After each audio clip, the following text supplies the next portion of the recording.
We're here at the American Palm Oil Council booth at the Natural Products Expo 2007, and I'm here with Dr. DrKhosla from Wayne State University. Doctor. It's great to see you again. Good to see you, Ray. Okay, talk to our viewing audience now about your area of expertise and why the American Palm Oil Council's work is so important.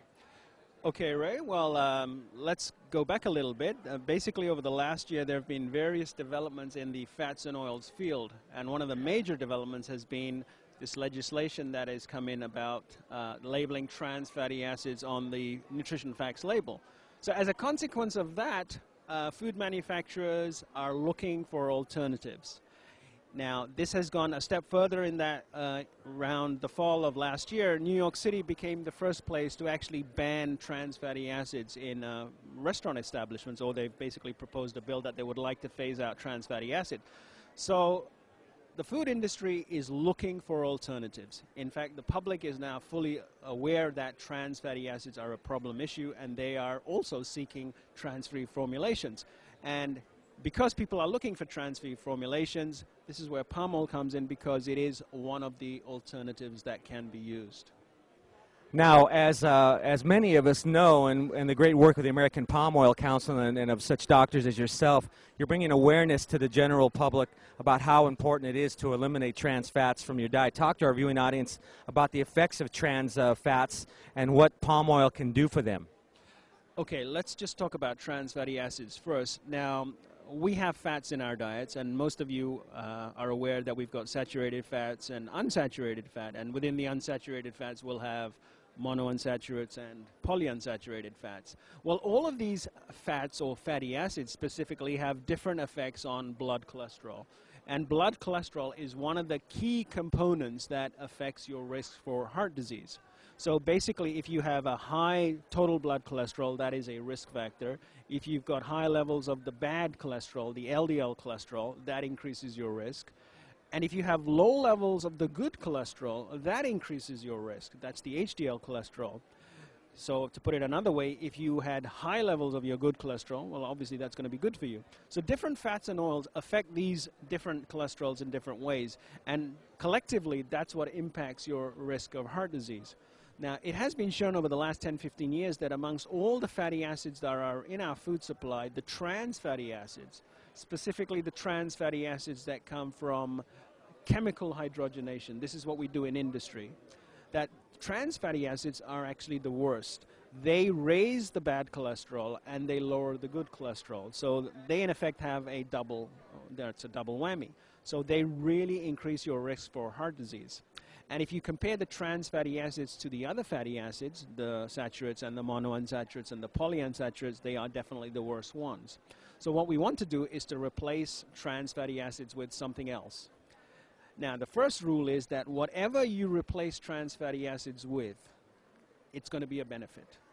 Doesn't matter what you replace trans fatty acids with, whether it's saturated fatty acids, monounsaturates, or poly, you're going to get a benefit.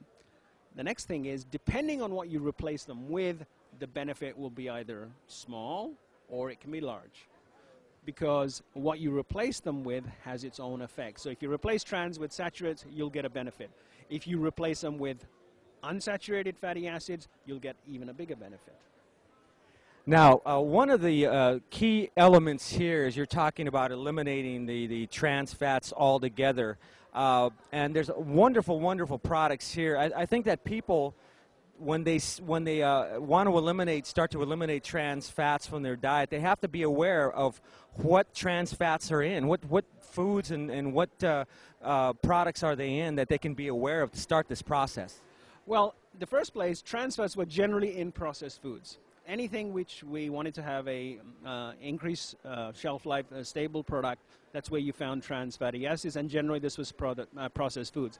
And as nutritionists, we basically tell people that all the good stuff in a supermarket is on the perimeter, that's all your fresh product, and everything in the center, those are all your processed foods, so your baked goods, your cookies, all of those would have trans fatty acids. Now, since the labeling issue has come into force, and labeling has been around since January 2006, products list the amount of trans fatty acids. So obviously one can look at the nutrition facts label. So you can look at the label and it will tell you whether there is trans fatty acids, and if so, how much. The other key place where you can get information is to actually look at the ingredients list.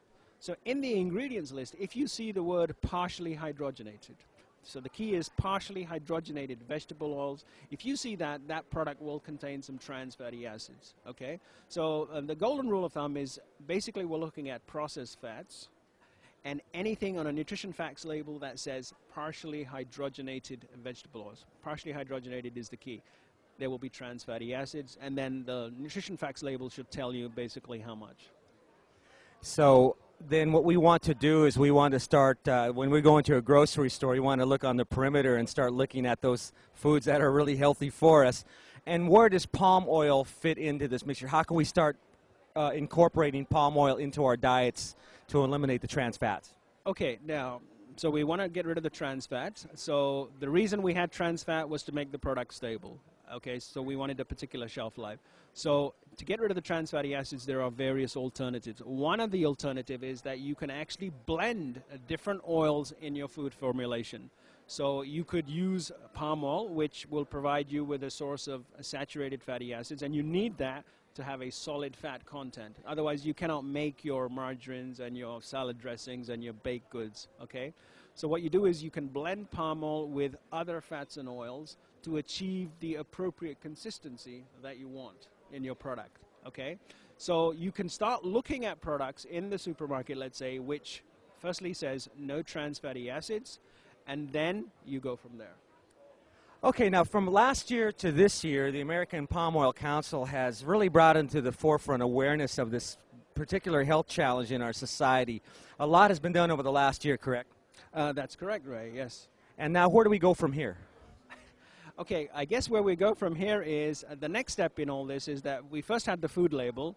Well, now different states and actually different cities are coming up with legislation where they would like to ban trans fatty acids. So New York City was the first one. So that's the next stage. And in some cases, people are heading towards eliminating trans fats completely from the marketplace. So I think that's where we're going next is the issue on trans fat is now entering the stream where we're talking about legislation. New York has it. So once legislation is passed that we need to get rid of trans fatty acids, or there's a legislative limit set, then that's going to open up new challenges for people in the food service sector as to how they go about meeting that challenge. And obviously, they can use palm oil in their formulations because palm oil doesn't have any trans fatty acids, so that would take care of that issue.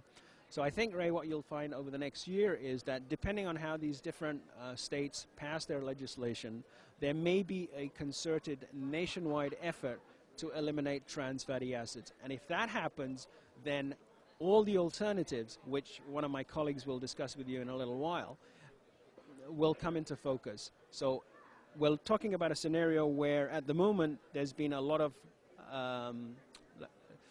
focus on reducing trans fat, and we may get to a situation where it's completely banning it, and that's going to bring in a whole new set of challenges. Wow, there's certainly a lot that's taking place here with your work and with the work of the American Palm Oil Council. This is really great that it's taking place here, and you're bringing this important information to a public that is more aware now of the dangers of trans fats and how they can start to eliminate them in their diet. We have a few seconds here left. One quick tip for our viewing audience on how to start this whole process. Well, the first thing is, and I say this all the time, I'm a nutritionist, do not just focus on one thing. You know, the fact that you get trans out of the diet doesn't mean you can sit back and relax. You have to always pay attention to the total diet. You have to look at every component of the diet, make sure you eat a diet which is balanced, has variety, don't eat too much of one thing, and make sure you get plenty of exercise. Great advice, Doctor. It's always a pleasure to talk to you. You're so informative here in your work and in the work of the American Palm Oil Council. It's been a pleasure to see you here again at the Natural Products Expo 2007.